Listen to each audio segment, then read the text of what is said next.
Hello friends, welcome to my YouTube channel knowledge and success.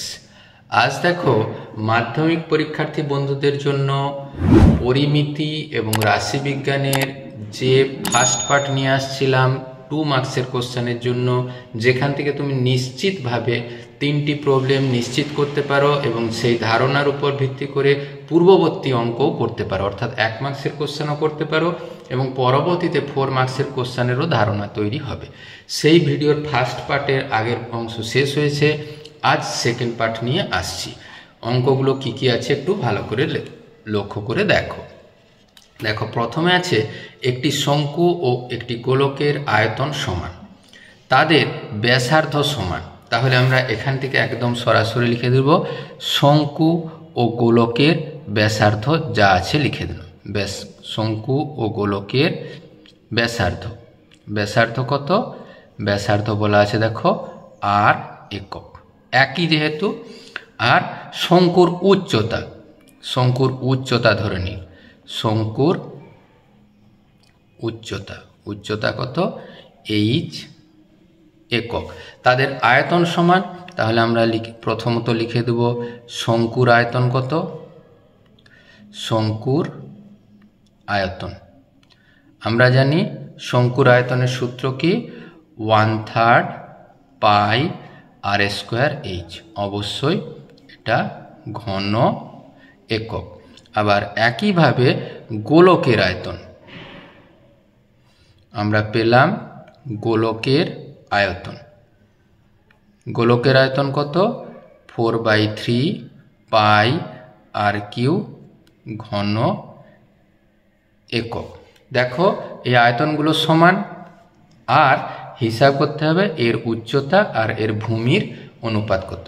তাহলে যেহেতু আমাদের আয়তনগুলো সমান, তাহলে আমরা লিখতে পারি 1/3 পাই আর স্কোয়ার এইচ সমান 4/3 পাই আর কিউ। দেখো সহজে, দেখো এই আর এর পোর্শনটা বাদ দিয়ে দিলাম, আর স্কোয়ার কেটে আর, পাই পাই বাদ, 1/3 বাদ, তাহলে এইচ বাই আর এর মান হচ্ছে দেখো 4/1। অতএব শঙ্কুর উচ্চতা, শঙ্কুর উচ্চতা ও ভূমির অনুপাত,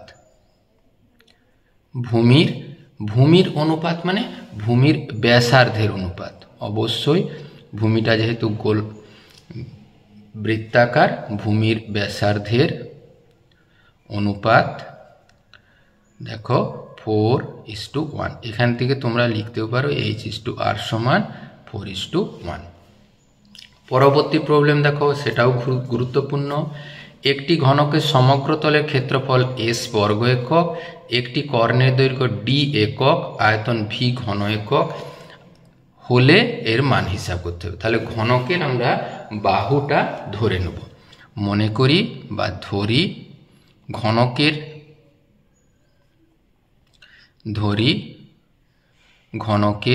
বাহুর দৈর্ঘ্য A একক। তাহলে আর বিশেষ লেখার দরকার নেই, তাহলে আমরা পাবো S। এসটা কি? সমগ্র তলের ক্ষেত্রফল। সমগ্র তলের ক্ষেত্রফল হয় 6a² বর্গ একক। আবার দেখো কর্ণ হয়, ঘনকের কর্ণ √3 গুণিত বাহু একক। আবার আয়তন V সমান হয় জানো বাহুর কিউ ঘন একক। আমাদের হিসাব করতে বলেছে SD/V।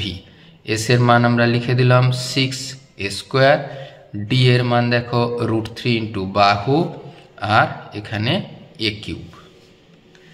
তাহলে আমরা দেখো নিশ্চিতভাবে এখানে a² কেটে দিলাম, সবে মিলে পেলাম 6√3। আমরা এইটুকু শুধু মনে রাখলেই হবে, ঘনকের সমগ্র তলের ক্ষেত্রফল 6a², আর আয়তন হচ্ছে √3 গুণিত বাহু, আর আয়তন হচ্ছে বাহুর কিউ। পরের প্রবলেম দেখো, এটা দারুণ গুরুত্বপূর্ণ প্রবলেম। যদি 1, 1-2, 1-3, 1-4, 1 ডট ডট করে 1 1/n সংখ্যাগুলির পরিসংখ্যা যথাক্রমে 1 2 3 4 হয় তাহলে তার যৌগিক গড়। আমরা জানি যৌগিক গড়ের সূত্র আমরা যদি সংক্ষেপে লিখি, যৌগিক গড় বা ভারযুক্ত গড় হয় কি fi xi, অবশ্যই সেটা summation by summation fi। fi মানে পরিসংখ্যাগুলো। তাহলে আমরা এখানে পাবো 1 গুণিত 1, তারপরে দেখো 1 এর 2 গুণিত 2, 1 এর 3 গুণিত 3, এমন করে সর্বশেষ আছে দেখো 1/n গুণিত n। আর পরিসংখ্যাগুলো আছে দেখো এই 1 যোগ 2 যোগ 3 যোগ 4 যোগ করে n পর্যন্ত। এইগুলো দেখো সবগুলো গুণ করলে এক এক করে রাশি আসছে। ওই এক এক রাশি কতবার আছে? n বার। তাহলে এর যোগফল হলো n। আবার n সংখ্যক স্বাভাবিক সংখ্যার যোগফল আমরা জানি n ইন্টু n প্লাস 1/2। তাহলে এই n বাদ দিলাম, সবে মিলে আমরা পেলাম কত? 2/n plus 1। ভীষণই একটা ইউনিক প্রবলেম। এরপরে 19-এর দাগের একটি প্রবলেম দেখো, একটি নিরেট ঘনকের বাহু a একক, ওই ঘনক থেকে সর্ববৃহৎ মাপের শঙ্কু কেটে নিলে ওই শঙ্কুর আয়তন কত হবে? খেয়াল করে দেখলে দেখা যাবে এই ঘনকের বাহুটা এক একটা বর্গক্ষেত্রাকার। সেক্ষেত্রে এই জায়গায় তার ভূমি তৈরি হয়েছে, অর্থাৎ শঙ্কুর ভূমির ব্যাস হবে ঘনকের একটি বাহু। তাহলে এইটুকু আমরা লিখব, শঙ্কুর ভূমির ব্যাস, শঙ্কুর ভূমির ব্যাস ঘনকের একটি বাহু, ঘনকের একটি বাহু। অতএব ভূমির ব্যাসার্ধ আমরা পেলাম কি? ভূমির ব্যাসার্ধ কত? এটা যেহেতু a একক, তাহলে ভূমির ব্যাসার্ধ a/2 একক। আবার দেখো ঘনকটা যতদূর পর্যন্ত বিস্তৃত ততদূর পর্যন্ত তার কিন্তু উচ্চতা, আর শঙ্কুটির উচ্চতা সমান a একক। তাহলে অতএব শঙ্কুটির আয়তন, শঙ্কুটির আয়তন, আয়তন আমরা কি জানি? আমরা আয়তন জানি 1/3 পাই r স্কোয়ার। r মানে এখানে a/2 ভূমির ব্যাসার্ধ, r স্কোয়ার ইন্টু h অবশ্যই ঘন একক। তারপরে দেখো খুব খেয়াল করে এক্ষেত্রে পেয়েছি 1/3 pi a square by 4 into a ঘন একক। এক্ষেত্রে আমরা সরাসরি লিখে দেবো পাই a³ বাই 4 3 12 ঘন একক। 20 দাগের প্রবলেম দেখো, আরো মজাদার প্রবলেম। একটি লম্ববৃত্তাকার শঙ্কুর পার্শ্বতলের ক্ষেত্রফল ভূমির ক্ষেত্রফলের √3/5 গুণ। শঙ্কুর ব্যাসার্ধ, উচ্চতা ও ব্যাসার্ধের দৈর্ঘ্যের অনুপাত কত? আমরা যদি শঙ্কু বিবেচনা করতাম, এই ধরনের শঙ্কু, তাহলে খেয়াল করে দেখলে দেখা যাবে এই শঙ্কুর এটা যদি পার্শ্বতল l হয়, উচ্চতা h হয় আর ব্যাসার্ধ r হয়, তাহলে এইটুকু আমরা লিখে নেব ধরি শঙ্কুর, শঙ্কুর মানে কিন্তু লম্ববৃত্তাকার শঙ্কু। শঙ্কুর ব্যাসার্ধ, ব্যাসার্ধ বলতেও আমরা কিন্তু বুঝবো ভূমির ব্যাসার্ধ, ব্যাসার্ধ r একক, উচ্চতা h একক এবং তির্যক উচ্চতা, ওটা একবারে ধরেই নেই, তির্যক উচ্চতা সমান l একক। আচ্ছা, আমাদের পার্শ্বতলের ক্ষেত্রফল, শঙ্কুর পার্শ্বতলের ক্ষেত্রফল আমরা পাবো শঙ্কুর পার্শ্বতলের ক্ষেত্রফল সমান পাই আর এল, অবশ্যই বর্গ একক। আর এখানে কি বলছে? ভূমির ক্ষেত্রফল। ভূমির ক্ষেত্রফল দেখো ভূমিটা কি ধরনের? ভূমিটা হলো বৃত্তাকার, তাহলে ভূমির ক্ষেত্রফল অবশ্যই বৃত্তের ক্ষেত্রফল পাই আর স্কোয়ার বর্গ একক। শর্তানুসারে খুব খেয়াল করলে দেখা যাবে দুটো সমান, তাহলে পাই আর এল সমান পাই আর স্কোয়ার। পাইটা বাদ দিয়ে দিলাম, একটা আর কেটে দিলাম। এরপরে আমরা সুবিধার্থে উভয় পক্ষের হোল স্কোয়ার করে দিলাম। তাহলে দেখো আমরা এখানে ছিল √5 গুণ, তাহলে √5 গুণিত আর, তাহলে এখানে সবে মিলে দেখো √5 আর তার হোল স্কোয়ার, মানে পেলাম 5 × r স্কোয়ার। আর আমরা এখান থেকে জানি তির্যক উচ্চতা স্কোয়ার সমান উচ্চতা স্কোয়ার প্লাস ভূমির ব্যাসার্ধ স্কোয়ার। তাহলে এখান থেকে পেলাম h² প্লাস r স্কোয়ার সমান 5r স্কোয়ার। এখান থেকে পেলাম কি h² সমান এই r স্কোয়ারটা ডান পাশে গেলে 4r স্কোয়ার। সেখান থেকে পাবো h²/r স্কোয়ার এর মান 4/1 সমান এইটাই আমরা লিখতে পারি 2/1 তার হোল স্কোয়ার। তাহলে সেখান থেকে পেলাম h/r সমান, আর তাহলে সিদ্ধান্ত হবো h/r সমান 2:1, অর্থাৎ তার শঙ্কুর উচ্চতা ও ব্যাসার্ধের অনুপাত 2:1। 21 প্রবলেম দেখো, y সমান 5x - 10, y এর সংখ্যাগুরু মান 50 হলে x এর সংখ্যাগুরু মান। সমীকরণটা দেখো লেখা আছে y সমান 5x - 10। এক্ষেত্রে উভয় পক্ষে যদি আমরা মোট একক নেই, মোড অফ y সমান 5 মোড অফ x - 10, এই ফর্মুলা অনুসারে তোমরা সরাসরি করতে পারো। তাহলে মানে দেখো y এর সংখ্যাগুরু মান কত বলা আছে 50, আর 5 গুণিত x এর সংখ্যাগুরু মান, x এর সংখ্যাগুরু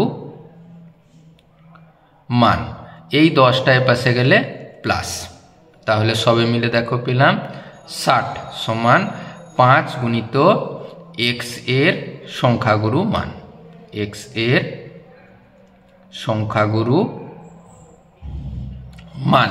তাহলে এখান থেকে আমাদের সিদ্ধান্ত নেব খুব সহজেই, x এর সংখ্যাগুরু মান সমান x এর সংখ্যাগুরু মান সমান 60/5 = 12। একেবারে একটি ভিন্ন স্বাদের অঙ্ক। একটি শঙ্কুর শীর্ষকোণ 2α, উচ্চতা h একক হলে শঙ্কুর ব্যাসার্ধ ও তির্যক উচ্চতা কত? একেবারে যদি আমরা সুন্দর করে ছবি আঁকতে পারি অঙ্কটা ভীষণ তাড়াতাড়ি হবে। দেখো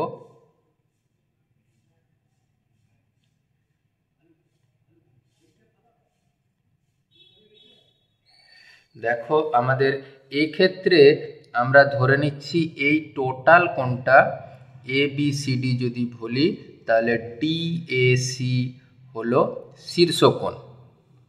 শঙ্কুর শীর্ষকোণ সমান 2α।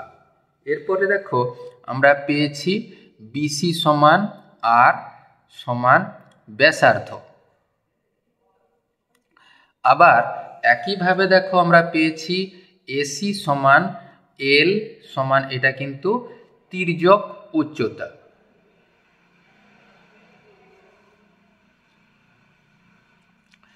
তাহলে এইটা যদি আলফা হয়, এটা যদি আর হয়, তাহলে আমরা এটা এল। উচ্চতা কত বলে দেওয়া আছে, দেখো উচ্চতাটাই তোমাদের এবি সমান এইচ। আমাদের সমস্ত কিছু হিসাব করতে হবে এইচ আর আলফার উপর নির্ভর করে। এইটা হলো এইচ।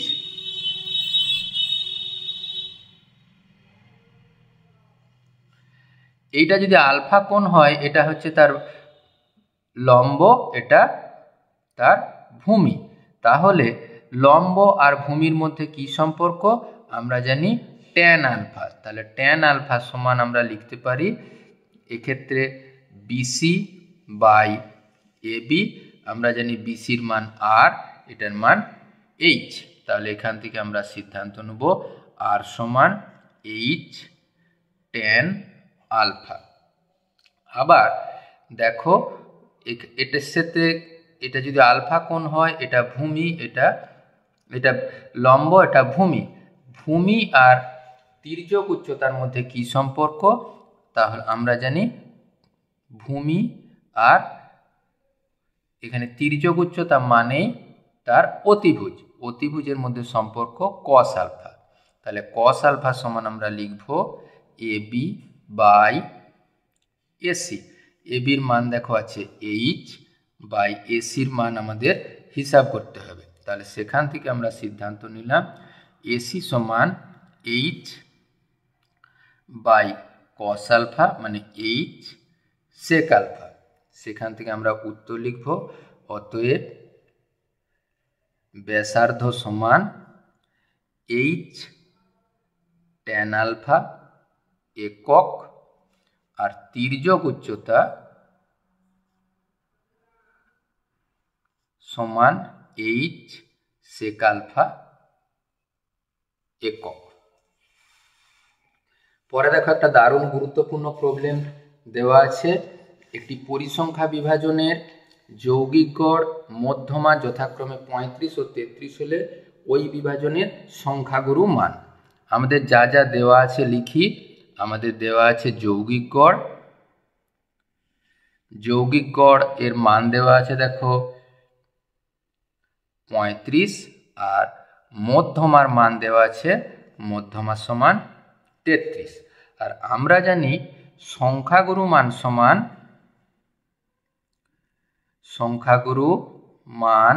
সমান 3 গুণিত মধ্যমা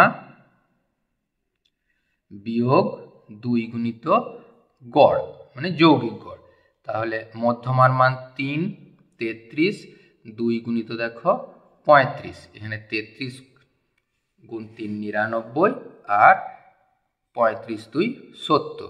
তাহলে দেখো সবে মিলে পেলাম 29, অর্থাৎ সংখ্যাগুরু মান 29।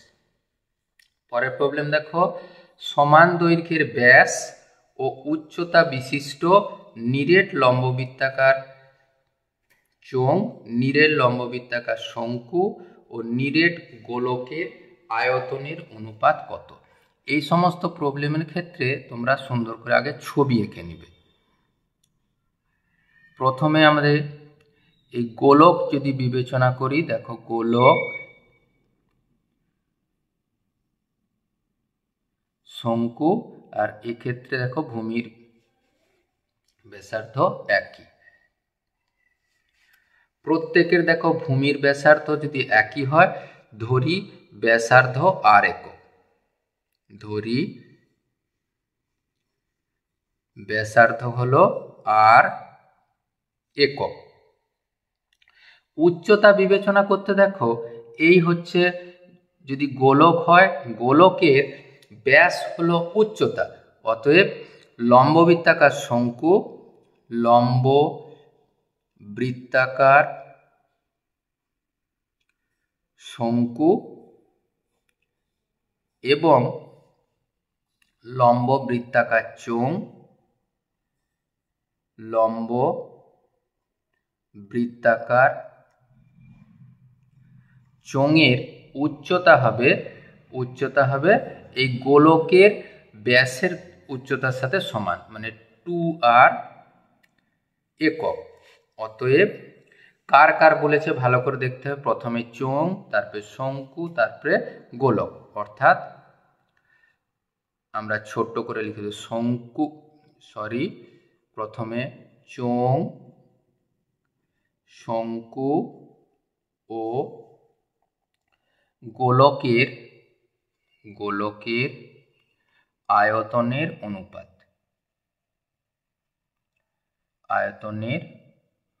অনুপাত আমাদের হিসাব করতে বলা আছে। আয়তন, তাহলে চোঙের আয়তন জানি পাই আর স্কোয়ার, এইচ এর জায়গায় হলো 2r। অনুপাত শঙ্কুর 1/3 পাই আর স্কোয়ার, এইচ এর জায়গায় 2r। অনুপাত গোলকের আয়তন 4/3 পাই আর কিউব। দেখো এখানে পাই আর স্কোয়ার আর আর মিলে আর কিউব, এখানে পাই আর স্কোয়ার আর আর মিলে আর কিউব, এখানে পাই আর কিউব মিলেছে, সবে মিলে দেখো আমরা পেলাম 2 অনুপাত 2/3 অনুপাত 4/3। আমরা উপর থেকে যদি 2 বাদ দিই তাহলে 1 অনুপাত 1/3 অনুপাত 2/3। তিনটা গুণ করে দিলাম, 3 অনুপাত 1 অনুপাত 2। তাহলে লম্ববৃত্তাকার চোঙ, লম্ববৃত্তাকার শঙ্কু এবং গোলকের আয়তনের অনুপাত 3:1:2। দেখো একটি ঘনকের ভিতরে সর্বাধিক 6√3 দৈর্ঘ্যের একটি দণ্ড রাখা যায়। ঘনকটির আয়তন কত? আমরা জানি যে ঘনকের ভিতর সর্ববৃহৎ বা সর্বাধিক যত দৈর্ঘ্যের দণ্ড রাখা যায় সেটা হলো ঘনকের কর্ণ। একবারে আমরা লিখি, তাহলে ঘনকের কর্ণ সমান 6√3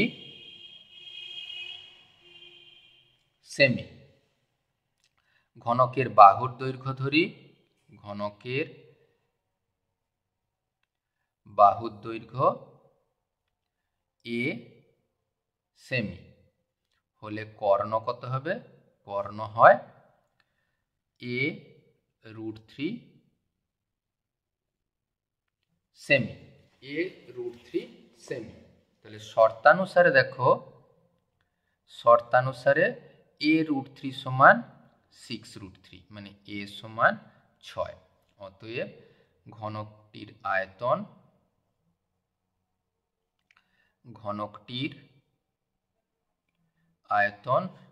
আয়তন বাহু কিউ, তাহলে 6 কিউ ঘন সেমি।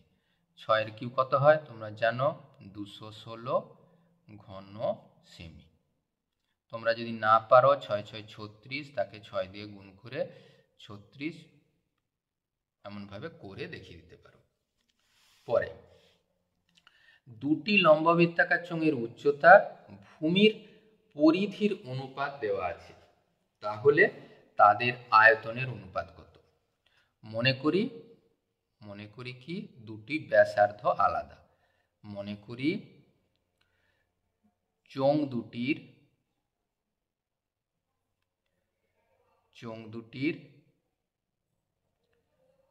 ব্যাসার্ধ R1 এবং R2 আর উচ্চতা H1 এবং H2।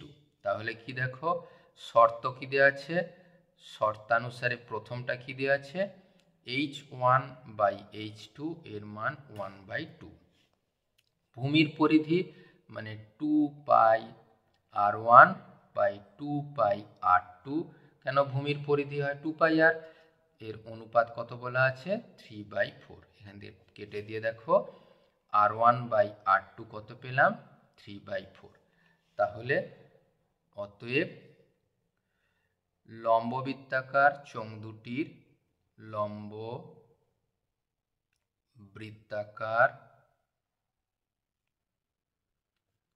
চোঙ দুটির আয়তনের অনুপাত কত হবে?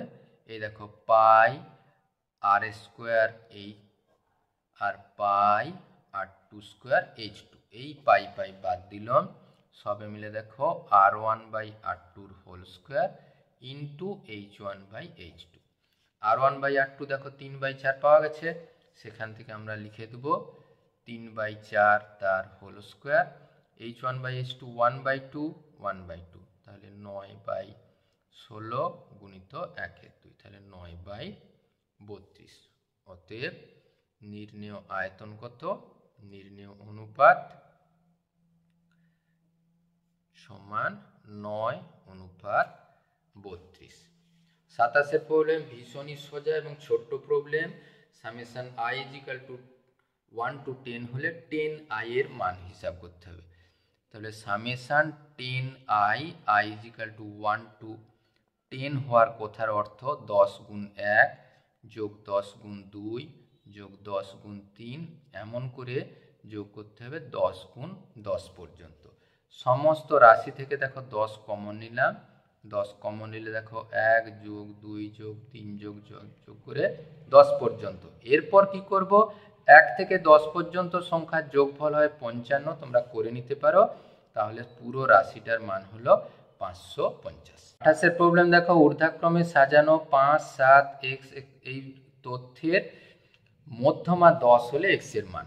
তথ্যগুলো প্রথমে কি লেখা আছে আমরা প্রথমে লিখে নেব। তথ্যগুলি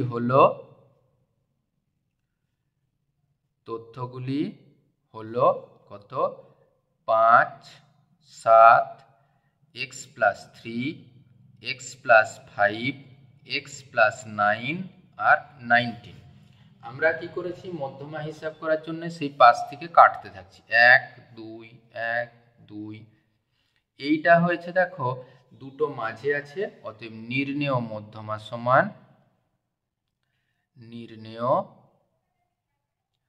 মধ্যমা সমান x plus 3 plus x plus 5 divided by 2।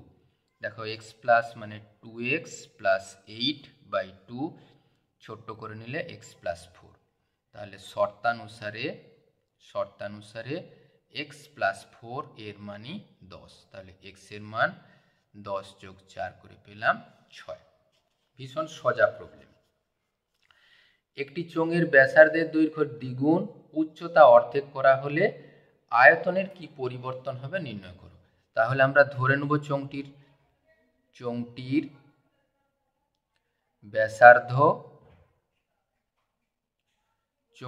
ব্যাসার্ধ r একক আর উচ্চতা h একক। তাহলে চোঙটির আয়তন কত, চোঙটির আয়তনের আমরা সূত্র জানি কত, পাই r স্কয়ার h ঘন একক।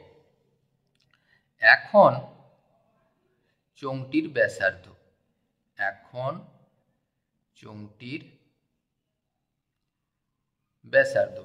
কত দেখো, দুগুণ করা হয়েছে, এখন চোঙটির ব্যাসার্ধ 2r একক। উচ্চতা দেখো অর্ধেক করা হয়েছে, তাহলে h/2 একক। এখন চোঙটির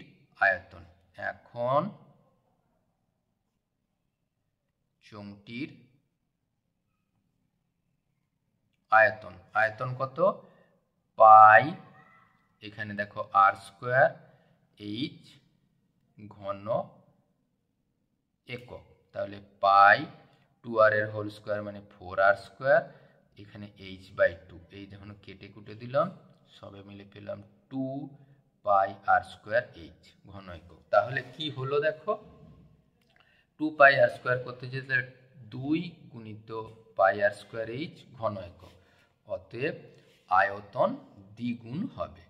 তাহলে আয়তন দ্বিগুণ হবে, আগের যে আয়তন ছিল তার দ্বিগুণ হবে। সহজ প্রবলেম।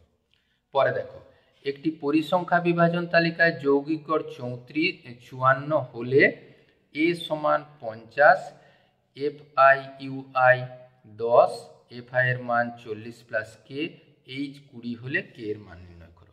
তাহলে আমরা যৌগিক গড়ের সূত্র জানি, আমরা জানি কি,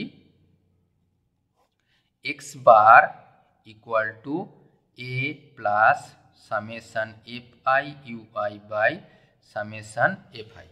এখানে দেখো যৌগিক গড় 54 বলে দেওয়া আছে, কল্পিত গড় 50 বলে দেওয়া আছে, ইন্টু h ছিল। আচ্ছা, fi ui এর মান কত দেওয়া আছে 10, এখানে দেখো 40 প্লাস k ইন্টু h এর মান দেওয়া আছে দেখো 20। তাহলে একটু ছোট্ট করে ক্যালকুলেশন করে নেব, এই 50 বিয়োগ, তাহলে এটা গুণ করলে দেখো হয় 200/40 প্লাস k, এটা বিয়োগ করলে হয় 4, তাহলে এখানে পেলাম 200/40 প্লাস k। তাহলে 4 দিয়ে গুণ করে দিলাম, 4k প্লাস 160 ইকুয়াল টু দেখো 200, বা 4k সমান ওই 200 বিয়োগ 160 সমান দেখো পাবো 40, তাহলে কে এর মান পাবো এই 40/4 ইকুয়াল টু 10। আজকের ভিডিও কেমন লাগলো অবশ্যই কমেন্ট বক্সে লিখতে ভুলো না। আর কি ধরনের পরামর্শ বা সাজেশন চাইছো অবশ্যই কমেন্ট বক্সে লিখবে। আর চ্যানেলের কন্টেন্ট যদি ভালো লেগে থাকে চ্যানেলটি সাবস্ক্রাইব করে রাখার অনুরোধ রাখলাম। Thank you for watching this video. Thank you.